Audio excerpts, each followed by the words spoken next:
সকালে উঠে হাসি মুখে বলে গুড মর্নিং বাচ্চারা, আজও সুস্থ থাকার দিন।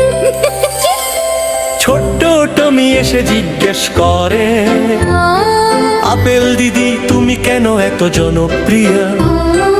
আপেল দিদি মিষ্টি হেসে বলে, আমাকে প্রতিদিন খেলে শরীর থাকে ফিট আর ভালো।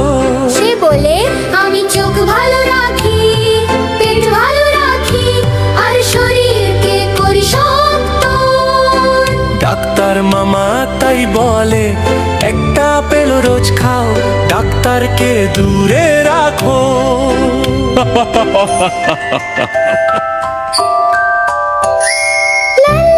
আপেল হে সুস্থতার বন্ধু হে, হাত ধুয়ে খাই আমরা, হাসি মুখে বড় হই হে।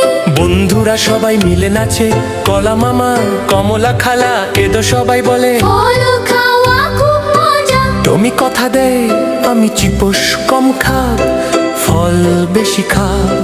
আপেল দিদি খুশি হয়ে বলে, ভালো অভ্যাসই সবচেয়ে বড় শক্তি।